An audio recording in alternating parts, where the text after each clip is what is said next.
And now I'm Hello, sideways. and now Melissa's sideways. It was all perfect. We had it all set up right. And then Melissa's camera decided to go, nah, screw you guys today. Is this Uh, perfect? Can you flip it? oh, I might actually be able to rotate. Um, maybe customize. No, I cannot. I I don't know cannot how to do. do it. Let's see. You're Melissa. You're doing great. I love it. It's a crazy, crazy day. It's Sideways a is a great good thing start. for you. So, good morning, In everybody. the Welcome settings. to Banner and Backbone. This is Centering the American Discussion, Part 3 or Episode 3. I am Nick Perro with my good friend and co host and colleague here at Banner and Backbone, Melissa Corrigan. We are bringing on two really great folks again. Sherrod Swaney, who is the one of the directors at Centered America. He is a returning um, guest and contributor for this show, and basically a co-host at this time for this show, um, which I'm so happy about because I've really gotten to know you and Gavin a lot better over the last couple weeks, and gosh, it's been good to do. Really good. And there's a lot to cover in all of this, and so much going on in the world, and you guys are helping recenter the discussion. And I want you to introduce yourself here in a second, but I want to introduce our other guest first, just so that everyone knows who he is. And what's going on today is we're bringing on our good friend and colleague in the publication worlds and writing worlds and thought world is Evan Fields. He is an Army vet, contributor to Lincoln Square. I don't want to butcher the name of your own publication that you have. It's news from And underground. News from Underground. Thank you, Evan. Um, and just a generally smart guy on the public policy world and engagement on the local level, and how important civics really is in your life, in everyday life. And so, before shared before you reintroduce yourself for anyone, I want to let our guest today really introduce himself, and then we'll get back into it and carry forward. So, Evan, do you mind saying hi to everyone and introducing yourself to uh, the audience today? Yeah, of course. I appreciate you, Nick. My name's Evan Fields. I am a contributing writer for Lincoln Square. Like Nick said, I also run the News from Underground publication on Substack. A lot of what I cover is, civics based, staying involved in government, veterans issues, issues with getting young men more involved, things like that. I have master's degree in public administration from the University of Colorado at Colorado Springs, and I'm just glad to be here with you guys in this fight for democracy and fight for the people. I appreciate you guys. Well, I really appreciate you being with us for this discussion, especially today. Shara, do you want to reintroduce yourself and Centered America before we get into back into our discussion today, which I'll introduce the topic is overall is we're talking about mutual aid and civil suits and lawsuits and how we can actually support each other and stop being the ones who say, hey, someone should file this, and start being the ones who say, hey, we're going to file this. And you guys in the audience and everyone in our community can help be part of that. Um, so, Cher, do you mind introducing yourself? Of And then we can course. get right into the discussion. Yeah, thank you, Nick, for having me on again. My name is Sherrod Swaney. I'm the director of Centered America. Centered America is a 501c4 organization tethered to resisting authoritarianism and defending democracy. We are trying to center the playing field and make sure that we can unite disillusioned Republicans and Democrats to really center the discussion and get some grassroots organizing methods in to how we fund civic life. Awesome. Thank you. And so today, really, the discussion last week we left off on was we were talking about mutual aid and how we can support each other because the idea of um, illegal orders and how people are going to have to respond to those orders and react and um, having people's back during this time um, is going to be hyper important. And we wanted to make sure that there's a voice for those folks and that they know um, that if they are to get an illegal order, active duty service members from general down to lowest private, that we have their back. And that we, as the American people, say, no, you're going to probably lose pay. Your family is going to get impacted, but we are here to support you and we are here to get your back. Um, but also then extending that to just everyone, specifically federal workers right now, who may not get their by law required furlough pay because Donald Trump is a cheap fucking asshole who refuses to fucking pay anybody for labor or their efforts, no matter what. He's going to sue to try and get the least amount he has to pay and the most he can get back because he's greedy as shit. And so I want to start there, if y'all don't mind, as a great sort of starting point on how do we support each other and what types of opportunities are there from Senator America across to Lincoln Square and Banner and Backbone style companies where we're more the media focus and how we can help get that message out, but also raise funds for those types of programs and sustain them. Perfect. So I've taken some notes from the last conversation, and I love that we're talking about mutual aid funds because it's something that us at Center in America, being a 501c4 organization, can really do. And I've looked up kind of the process on how we can make it work. And the first thing we really need to focus on is drafting a fund policy and getting that purpose and eligibility criteria down, covering all of that to make sure that we have who gets aid, when, how much. We need an application and approval process. Because we're a 501c4 organization, and also you, Banner and Backbone, being an LLC, since you have an EIN, you can create a separate bank account for a mutual aid fund as well. So we need, just solid record keeping.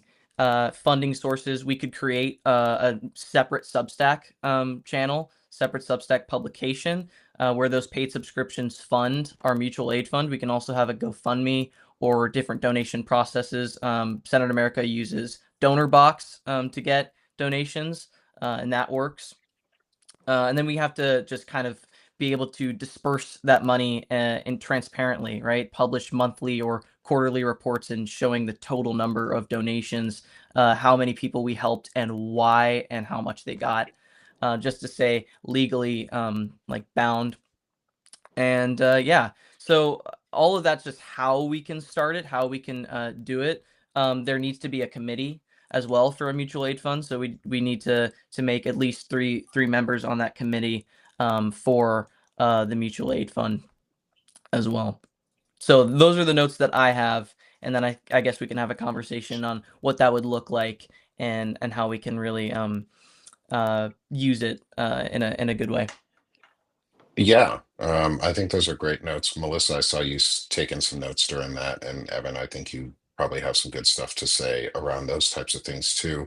Melissa, do you want to jump in real quick? And then we'll open the conversation up from there. Yeah, all of that sounds absolutely spot on. I worked with fundraising and consulted with fundraising for many years, and all of that is spot on. Transparency, transparency. You want the more transparency you have, the better. Something I wanted to add in that's going to make this makes this a little more urgent Nick and I had this discussion yesterday. I did some digging because there's a post going around Substack alleging that ICE is hiring out of prisons potentially. And I wanted to do some digging and find evidence of that. And unfortunately, I could not find any evidence of that. Mhm. But what I did find in the process was evidence that our active duty military may currently be on the streets in ICE uniforms. And they're doing that through a skill bridge program. So skill bridge is a transitional program when you're leaving active duty military. So the last 180 days of your service, you can go work, quote unquote, intern with other federal agencies or even civilian agencies. Some people use it to go into trades, etc. But back in May, at the end of May, SecDev PD put out a memorandum that orders all branches of the military to push skill bridge applicants into DHS. So this is highly unusual. Two statements were released by officials at the Pentagon shortly after this statement was made. Both of those statements use words like unprecedented, highly unusual, historic. So this is, I believe that was a little bit of a call from inside the house, a little bit of a cry for help with those statements, indicating that this is highly unusual. And to me, this looks like a very neat loophole for the Posse Comitatus Act. If the president cannot deploy troops on the ground, he can still get active duty military members on the ground with ICE through this loophole. So the reason to tie this back to the mutual funds, you're talking about guys that are, if they're on their way out of the military, they're between 21 and 25 years old if they just serve their first 4 years. These are guys that aren't super educated in terms of legalities and constitutional law. So now you have young men who may potentially be working inside DHS while active duty military. These guys need to know what their constitutional rights and bounds are in that position, and they need to be empowered if they do discover they are in a position where what they personally are doing is unconstitutional. They have unknowingly followed an unlawful order, which this may come out to be. Then they need to be financially empowered to step back and say, no, I don't want to do this. This is an unlawful order. And this is where these mutual aid funds come in. We're, of course, talking about every one of the active duty guys, National Guard or otherwise, that are currently being deployed inside the United States. We want to protect all of them. But finding out about this little loophole through this little program means that there are potentially some very young men and women out there in a very constitutionally compromised position. So they need mutual funds like this so that they can know, hey, if I step back and say, I'm not sure this is constitutional. I'm not sure I want to continue doing this. They can keep paying their bills at home. They can keep buying their kids food. They can keep paying their rent at home, and their families don't have to financially suffer if they stand up and say, I need to know if this is a lawful order. Yeah, I agree. I think where you run into an issue, and this is something that I've been scared about. Me and Gavin were talking, and by the way, Melissa, I'm sorry that Gavin can't come on. He wasn't unfortunately able to come on the show today, but we were talking about how the application process would work for something like that. When you would have to deny someone and why. What if we don't have enough funding? How much funding does that person receive? And if we miss a payment because we don't have that funding or are being sued ourselves, what does that look like? Because that lives are on the line. People's Right. rent are on the line. And so that's where the application process and the approval process gets difficult, because who do we, let into the mutual aid fund? How many people? And that's where it gets scary, because if we're creating this mutual aid fund, we want to make sure that people who need access have access, that we have enough funding to fund their lives. And if we don't, it's hard. It's hard to Right. like be able to kind of live with this idea of now it's on us and our responsibility to fund these people. Um, and as much as I want to and I want to have that responsibility, we also have to make sure we define that application process so that it does fund as many people as possible, Right. and treats as many people as possible. Yeah, and I think that that's a big point that you brought up, is that we are going to have to fund this, and it's going to have to come from the people, especially not only with the government shutdown happening and everything and funding drying up that way, but with starting an organization or a plan like that, it usually relies on government money in the first place to get started up through grants and things like that. And with a hostile government that we're dealing with, that's not going to happen. So it is on the people and it's on us to do it. And it's going to take a grassroots effort to be able to make this happen and things like that. And I think that's another frustrating aspect, is you guys mentioning um, soldiers disobeying direct or illegal orders and needing mutual aid when it comes to that and everything. And it just goes back to the hostile government thing, because the military has one of the biggest mutual aid infrastructures in place. There's so many different organizations in the military that can help people and that would be in place to help these soldiers, but they're going to be denied those resources. So it's on us to be able to pull together and start organizations like Sharad's talking about, to where we can disperse money like that and help people out and keep them on their feet when they're joining this fight with us when it eventually comes to that. And I don't think it's unfeasible, right? I think that we Hmm. can do it with proper organizing. And I've been taking some courses on relational organizing, which is a grassroots organizing method that basically strengthens people's personal inner networks. Instead of reaching out to people that you don't know, you're reaching out to the networks that you do have, creating a template of the people around you in order to strengthen your network. But it also is proven to raise voter turnout during campaigns.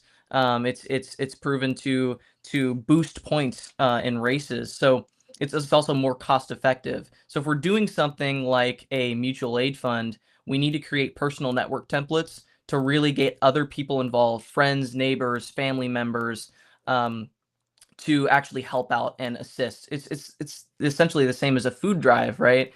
Where you're kind of taking all of this food and having your own networks kind of bring it in. And I think that that's the most feasible option for us, is using relational organizing to help this mutual aid fund work. Yeah, and I'm responding to, while all of this is going on too, is responding to some of the stuff going on, at least in my chat. And I'm gonna scroll over for all the other chats. So if you see Banner and Backbone, that's me saying hi to everyone and trying to do a little bit of moderation in the background too. So please ask questions, go ahead. Um, is we had a good question around like funding sources overall. And this comes from someone who hangs out in our chats quite often, Lefty Prof, very good, um, very common person in our community, has a great question, is what about soliciting Mark Cuban? And I'm gonna start off by saying I don't like billionaires, and I think billionaires make their money unethically, because there's no way to make $1 billion without unethically doing something. You are profiting off the labors of other people and taking their wealth to get billions of dollars, because you are hoarding. If he would be willing and open to being a publicly known contributor that is not part of running the organization in Right. any way and does not have any say in the direction of what we do with the money, and it is just based on our direction, and he's willing to provide financial support as a piece of this, sure. I just don't want him to have any, or any billionaire to have any true direct say in what we're doing. Like, if Taylor Swift wanted to donate, great. I'd put her on as a donating member. Thank you for your contributions, but you have no say in what we're doing here. Like, just Well, I saying. think we're gonna see like right now there is a group in Hollywood that's led by Jane Fonda that's forming this coalition. And I have very low expectations for that. I think they're gonna make some videos and some movies and some feel good projects, and they're all gonna pat themselves on the back that they spoke out when they themselves hold the bulk of what we need, which is money. We don't need your videos. We don't need you to make a song about it.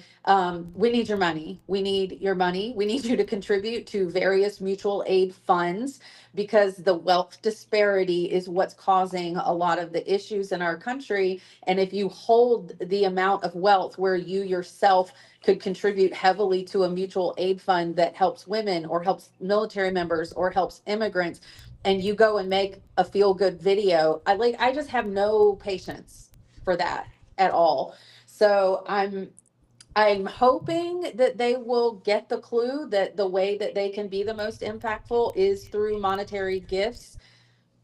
I don't hold out a great deal of hope that celebrities are going to want to join in projects where the most that's demanded of them is money. I agree. However, for the Mark Cuban thing, it's kind of funny that that person asked the question because um, we've told you about this, but we went to the principal's first summit last summit in February, and Mark Cuban actually spoke, and he talked about a company he was starting called Cost Plus Drugs, Mhm. where he was trying to reduce Mhm. the cost of drugs.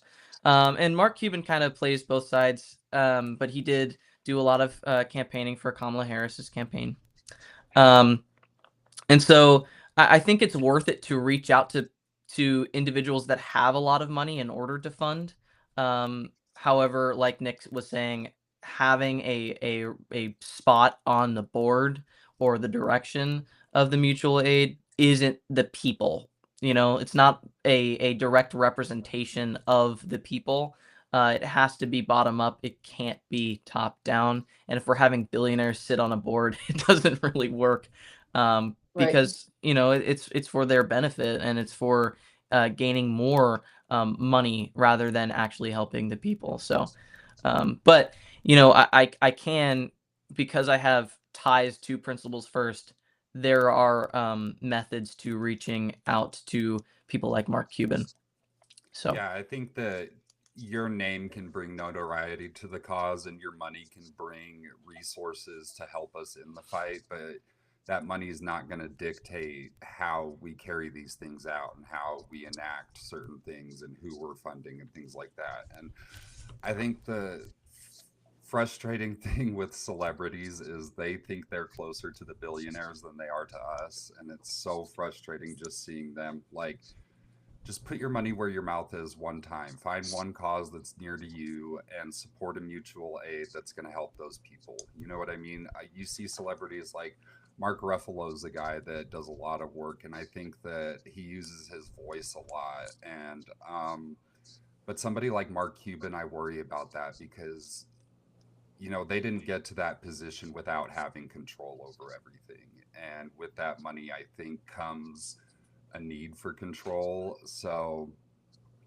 the money worries me too, as much as the people being tied to it, just because I don't necessarily trust the money from billionaires. But I think that there is a way to, utilize celebrity voices and things like that and have them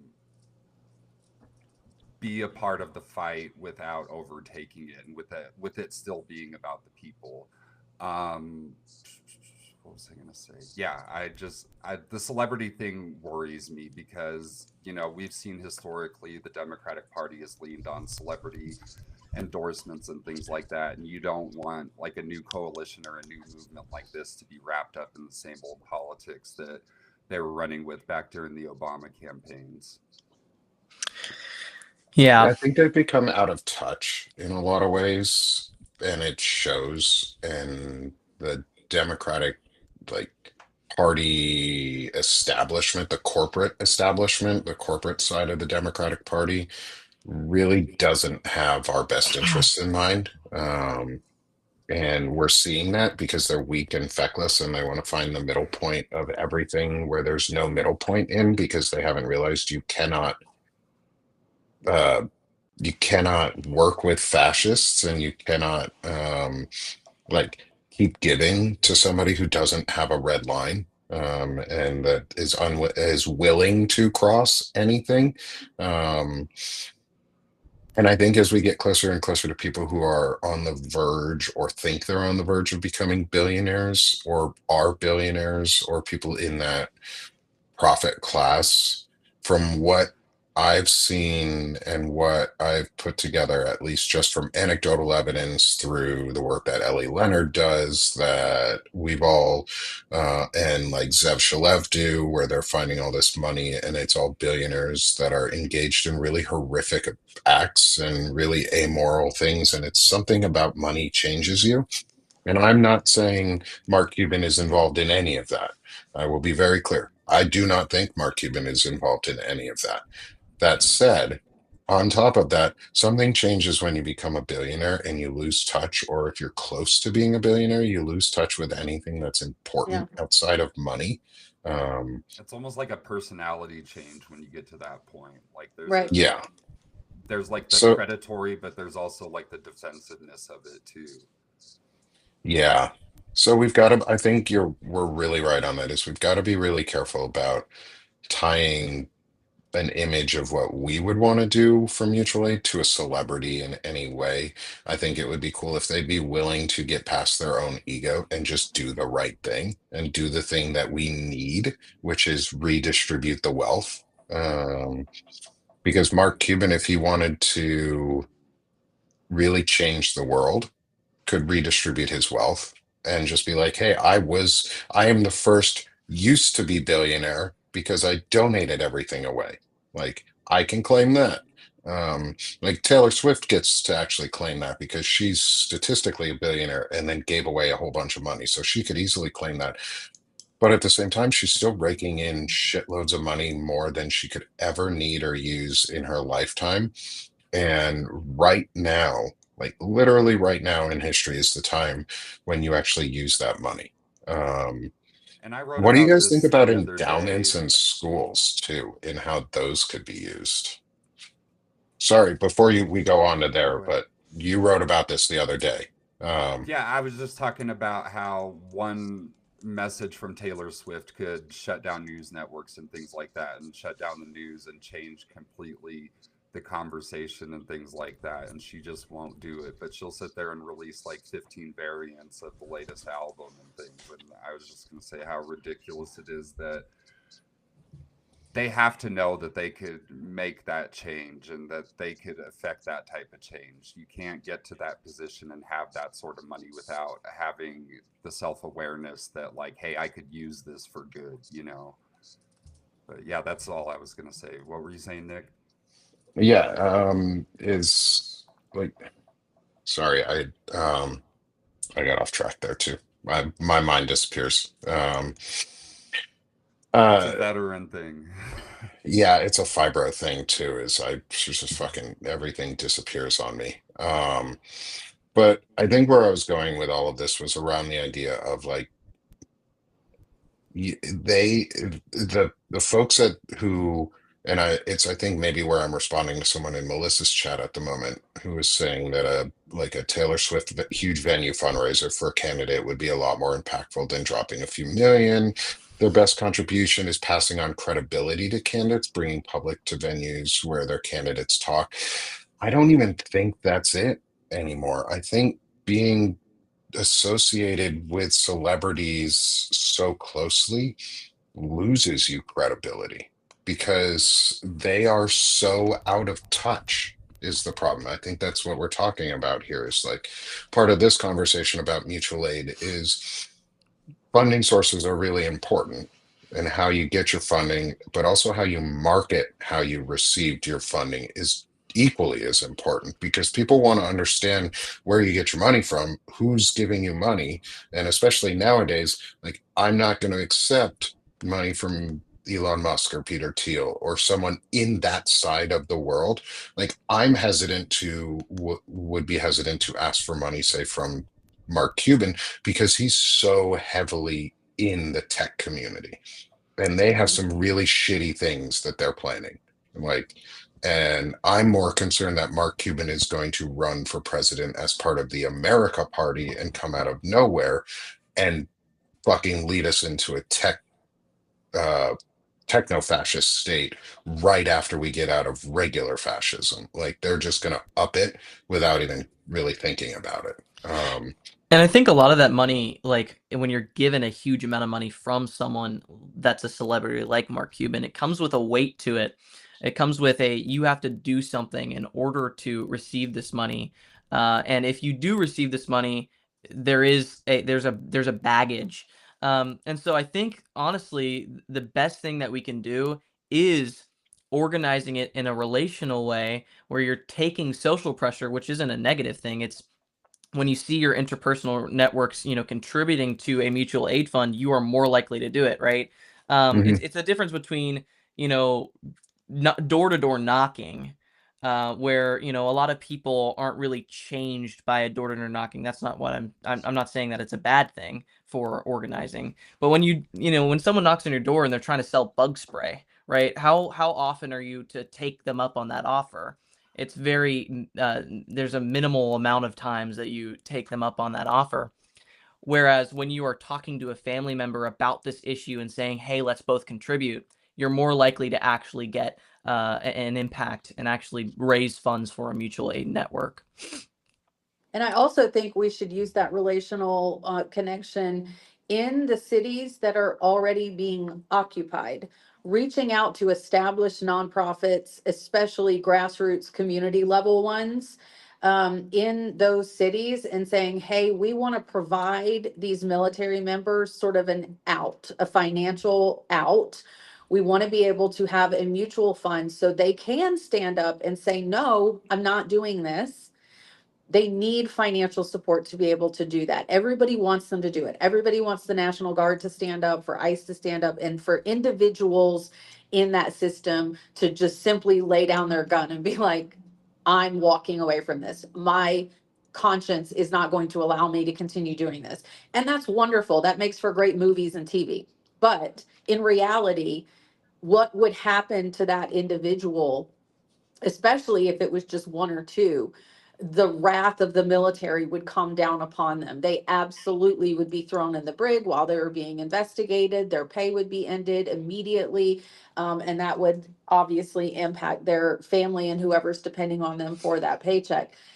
So we reaching out to those grassroots organizations and saying, hey, if we want to start seeing that, if we want to start seeing substantial resistance within the military to what is quite clearly becoming closer and closer, if not crossing the line of an unlawful order, we need money to fund that.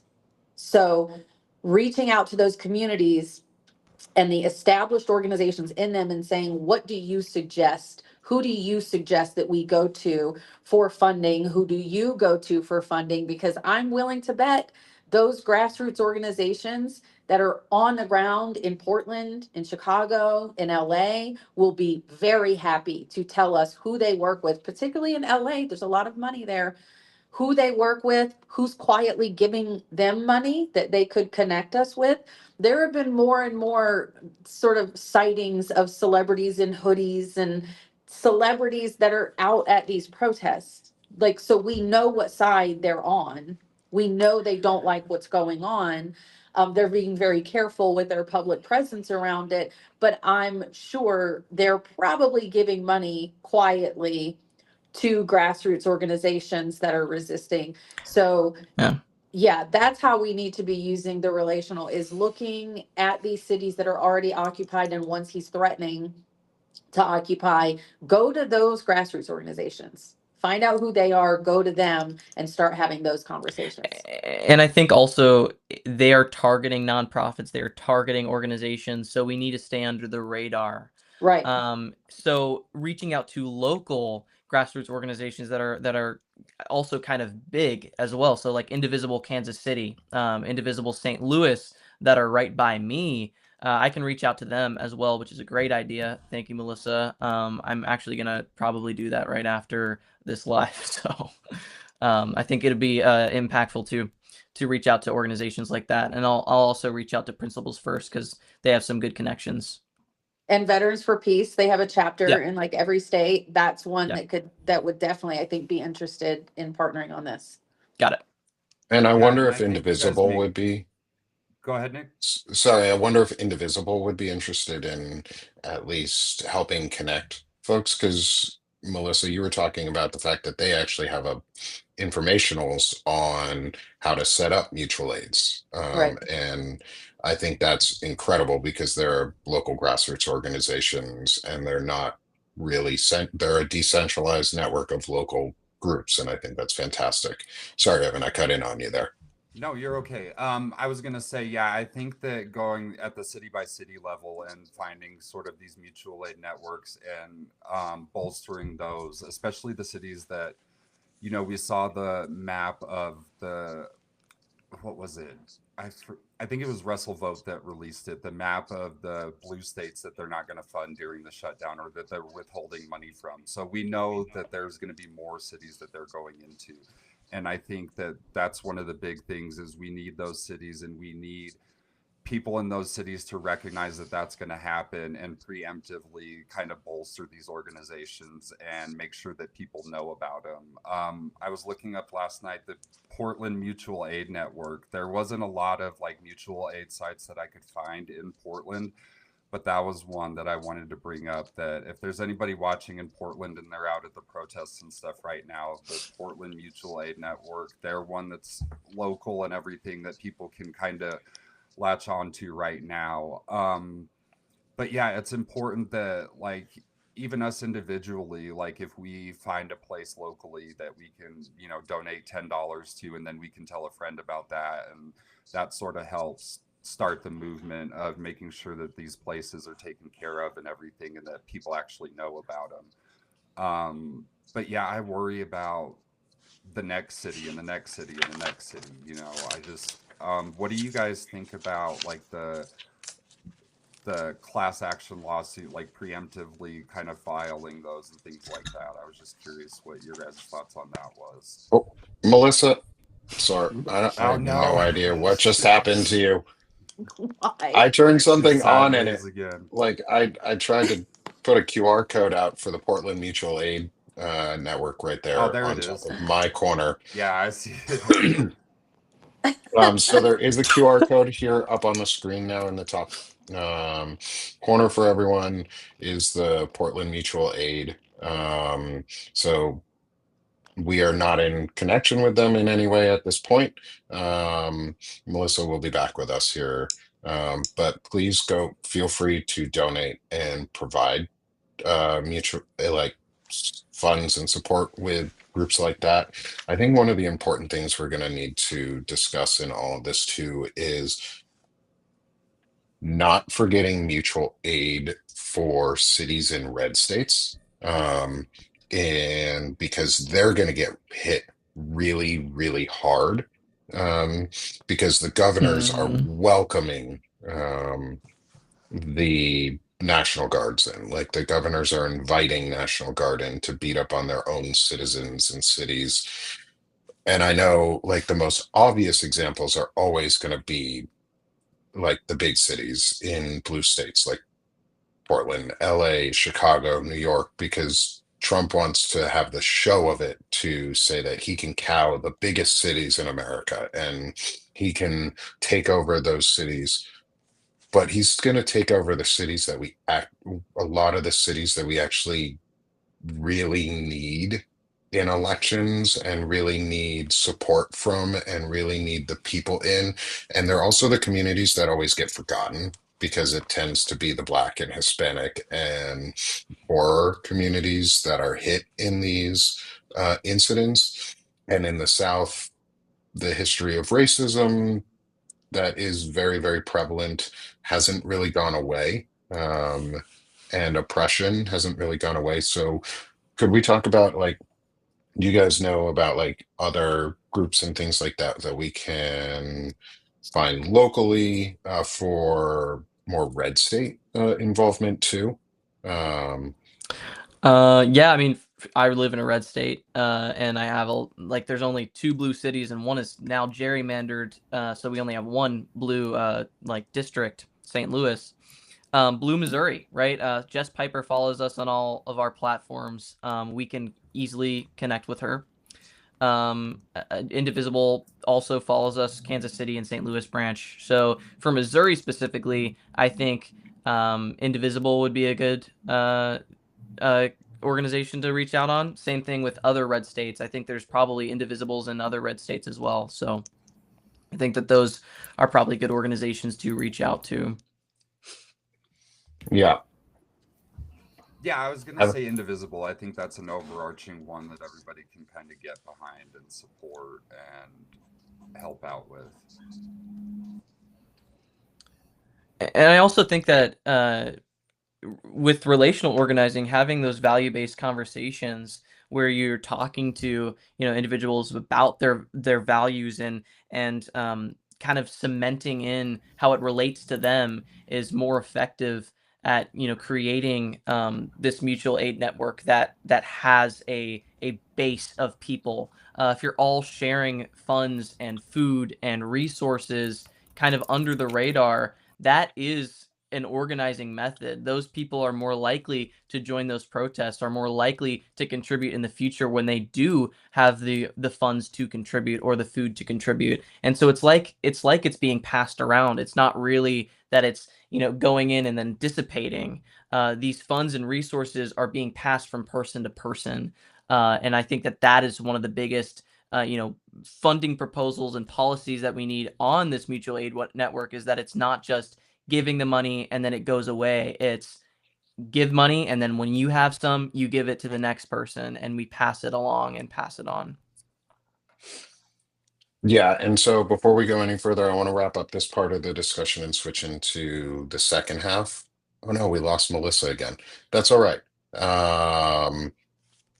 So yeah, Melissa just said she's having some tech issues, so she's going to drop. We are going to keep Melissa your channel open for the remainder of the show. So y'all who are hanging out on Melissa's channel, do not worry, we're not going to shut her down. We're not unstable like our democracy. We're stable here. We're going to hang out. Can I Um, just say one more thing about mutual yeah, aid real quick, Nick? yeah. I think given my kind of background with my thesis and everything that I did on local meetings and municipal meetings and things like that, I think if anybody watching wants to start like a mutual aid thing like that, city council meetings might be a place where they could start that. Like if you just talk to, there's going to be a collective group of people there from all across the political spectrum, and you're going to be able to convince people directly to help and support their own communities. So if you want to go and talk to those people, a local municipal meeting, a city hall, a town hall, those might be a place where you can have the floor for a couple minutes and you can bring it up and you can convince people, and you're going to drag in people from both sides of the aisle. And I think that if we start that at a community level, if I started one in my town, it spreads to the next town, and then we're kind of building a network that way. So I think that city council meetings can be an effective way for us to get that sort of message out about mutual aid.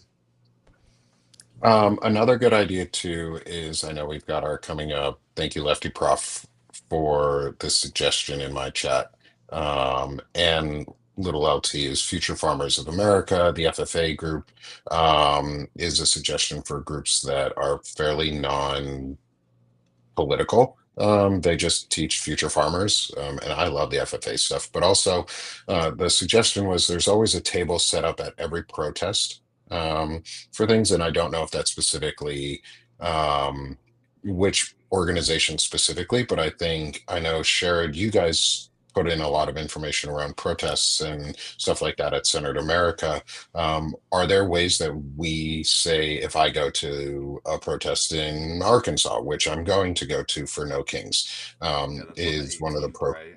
yeah, on the 18th, is are there ways that we could support with like a table for Centered America or a table for a specific mutual aid that may, if we're able to get something set up by that point, um, where we could actually like put flyers out and tell people about it in a big setting? What do you think about that?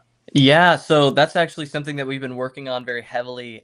Gavin is our main, creative when it comes to creating flyers. We showed it on a live with Lawrence like 2 lives ago, 2 episodes ago. And we have flyers, we have readily available resources, and so yeah, we actually on our website we have just kind of a form you can fill out to partner or to create a table, and it doesn't even have to be in the Centered America name. You can just make it for yourself and distribute resources. You can reach out to us and we can actually try and help fund any resources that you're giving out. Water, snacks, we did that for a protest where we also help people create signs, which is a really good way to foster community. Is like if you're helping them create signs, you're able to talk to them while they're writing and making their signs. You're giving them water, you're giving them snacks. You're able to create and foster a community of people and create more resources. And I think that for Centered America or for Banner and Backbone, there is it's a protest, right? We have a legal right to do it. Setting up tables at a protest is legally sound. So I feel like everyone should. If you're not like, of course, you need to join in on the protest, but also you can protest in a different way, which is creating community and setting up a table. That's awesome. I think then I'm going to keep in touch with you about that in as we're getting in the weeds of this over the next week, week and a half. Um, is because I think getting information out like that, finding ways that people can support very openly and easily without having to do a lot of extra fanfare for it, and that's specifically local. One adds legitimacy to ourselves is because we care about our communities and we're working for our communities and doing stuff, but it also gives people a little bit more hope that there's more than just them doing it and that they're not alone, because that's something that I always hear at protests is, oh man, I'm so glad. And I even say this, I'm so glad I came because I'm not alone. I'm not Yeah. alone. I'm not this blue dot in a red state. There's so many more of us than we think. So part of that is actually, yeah, Sherrod, if you would be open to it, is next week sometime I'd love to do a just a run through of your like flyer and how to prepare for Oh yeah. protests and how to safely protest, especially with how things are escalating, and just give a big informational something like this. We've put it up on the screen and just basically do a read through of what you can prepare for, how you can keep yourself safe, what you can expect or engage with, how you can de-escalate. So if you're open to it, I'd love to schedule something probably late next week so people can get some really good information, or even Perfect. early next week, and do some informational on helping folks prepare for the protests. Um, Also, Gavin, since he's not here, he was going to talk about how he is creating shirts, protest shirts, with the Centered America logo, where people can wear it and be in unison, make community. We're giving them out for free, and during protests. So that's another thing we're doing to keep community as well. And that's going to be such important information, the de-escalation tactics and things like that, Hmm. because we know what the goal is. We know the goal is martial law and the Insurrection Act and what he's trying to do, and he's trying to provoke people. And yeah, I think that just getting information out and things like that even provides a sort of community that people are looking for. And like Nick said, there's you go to a protest and you're like, oh shit, everybody around here is a good person and everybody is here for the same common cause and things like that. So yeah, I think getting that information out about how to keep people safe and bring American flags to the protests. Bring American flags if you can. That's the last thing that they want. That's a de-escalation tactic in itself, because that's the last thing those guys want, is to be on the headlines and the front page of the newspapers arresting people holding American flags or body slamming American citizens holding the flag and things like that. So yeah, that information is going to be a really important part of mutual aid, and setting up those kind of booths and getting that information out to people that's really going to be a good help, especially with the expected turnout for the No Kings protest coming up. Yeah, and you know, if you don't have a platform on social media, but you have ideas, there's a whole platform at a protest. There's so many people that you're gonna, come across that you can spread your ideas that way, right? If you don't have a social media that has a lot of followers, spread it to the thousands of people that are gonna be at your protest, right? Like that's Hmm. the best way to actually spread ideas. And then you're not doing it online where people are behind a screen. You're actually talking to them. You're actually meeting them face to face and spreading those ideas, which it makes the world go around Yeah, a lot absolutely. better than social media. Yeah. Yeah. And I think I'm actually glad we spent more time on the mutual aid today than any of the other stuff. I would like to have Evan, you come back and join us for another one of these shared. Um, I think we are settling into a good rhythm here on a weekly schedule for this with you and Yeah. Gavin. Um, and Evan, I'd love to have your continued opinion into what we're talking about on this. So open invite for you to come back whenever you'd like to keep these discussions going. Next week, I want to get into the civil suits and and the class action lawsuits, and how we can use our citizen power to actually do the things that we keep saying need to happen, because if Congress or our elected officials aren't going to do it, um, and when they do it, they never give us the money back for it, is like, we need to put pressure on companies like Fox News, or for having multiple people on air advocating for murder and inciting violence and things that led to direct violence. Like, there should be financial repercussions and like legal repercussions for those, because we uphold the laws. And citizens are the one, not the government. We don't have to listen to the government saying, you can't Mhm. uphold the Hatch Act, or you can't uphold this. Well, fuck that. Yes, we can. Like, it's our power to do those things. The Hatch Act is powerful if we uphold the law. Like, if we were to stop it, or inciting violence through speech is illegal. Like, that is incitement. You can be civilly and criminally prosecuted for it. I think we need to send a message on that, and I'd love to have your guys' thoughts on how we can do that and use our platforms, or work with lawyers or folks who, I don't have access to the same legal minds that some of you guys might, on either through Centered America or even with connections at Lincoln Square, is you guys know bigger minds than I do. But also, how do we use those minds together and not do the thing that MAGA does, where they sue over everything and it's meaningless? But we sue because we can sue over so much that is meaningful. So I'd love to have that discussion with you guys. Yeah, no, I think that is a big discussion that we need to have. Gavin is in fact coming to St. Louis, and we're actually going to work on getting insurance to cover us in case of legal, any legal filings that happen, court cases, anyone that sues, because we want to make sure that people have liability, but we also make sure that we're protected. The directors are protected. So that's what we're working on next, come like November, late October. And I think that there's a way where we can get all of us covered under that protection, to make sure that we have insurance in case of something that happens. So I'm gonna look into that as well, and then we can talk about that next time. Okay, awesome.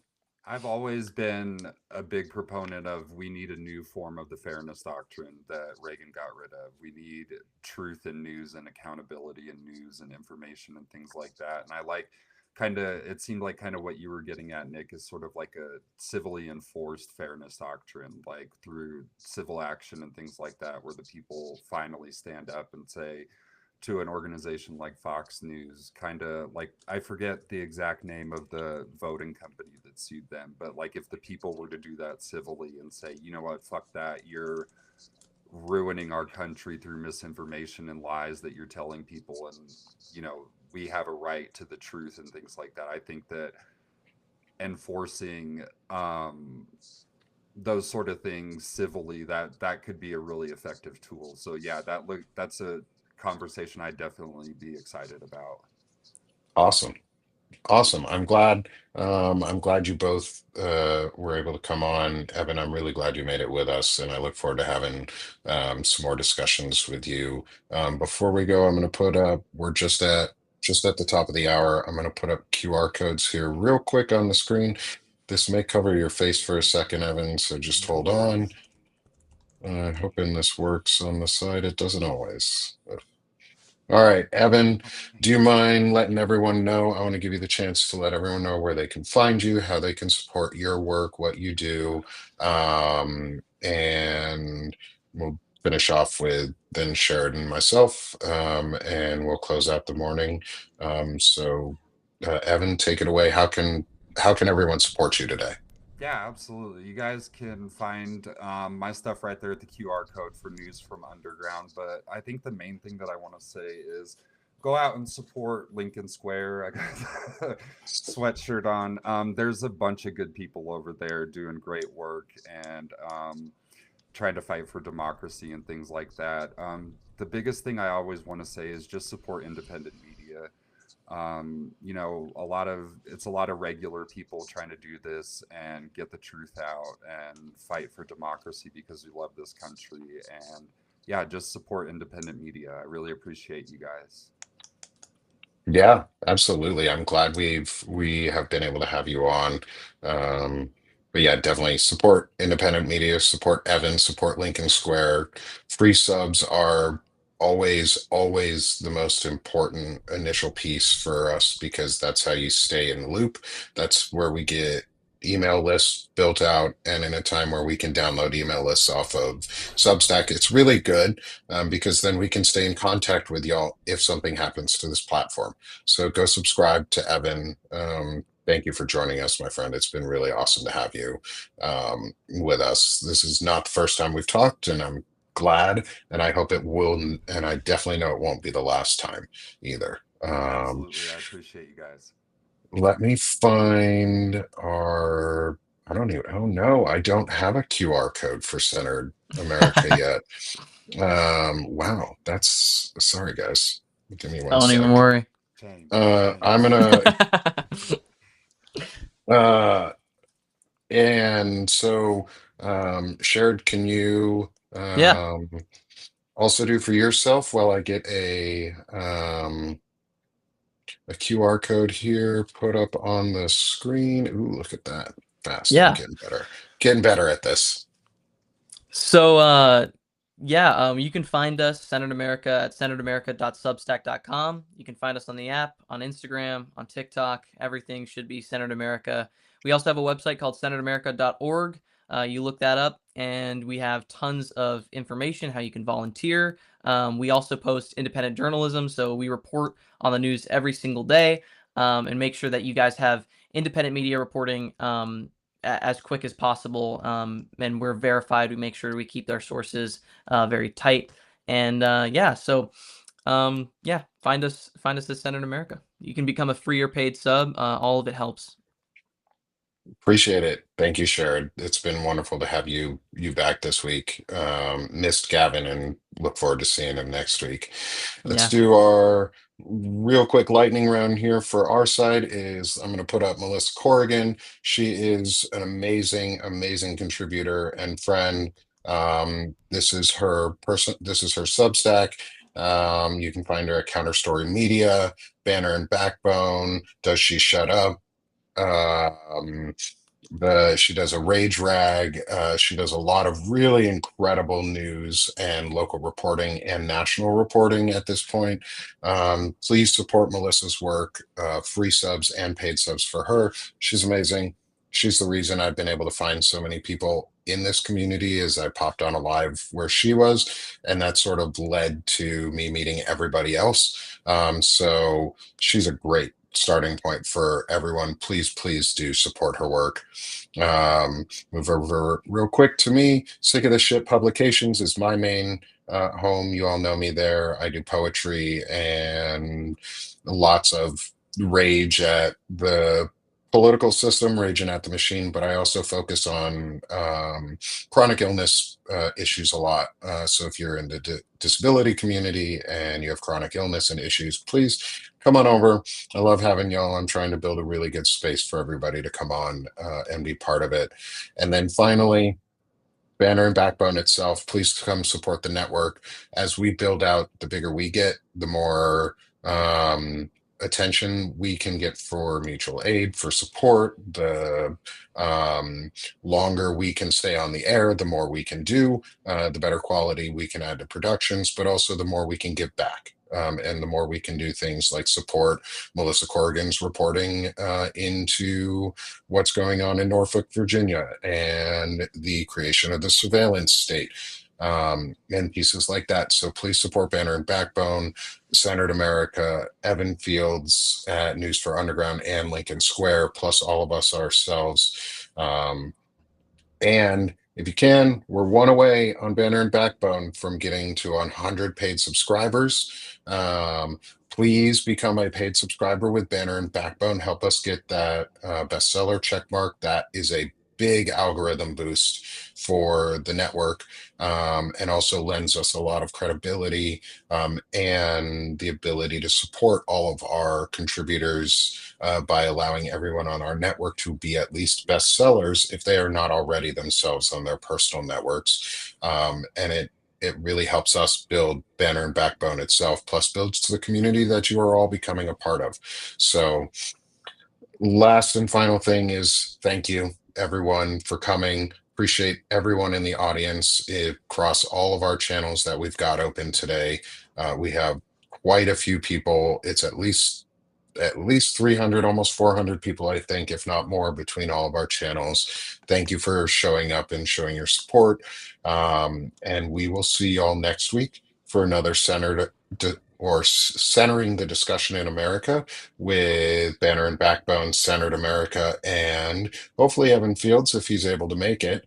And so look forward to seeing y'all. Thanks everyone for joining us, and stay safe.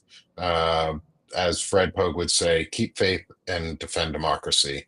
And we're going to do that here. So get loud, be proud, guys. Thanks, everyone.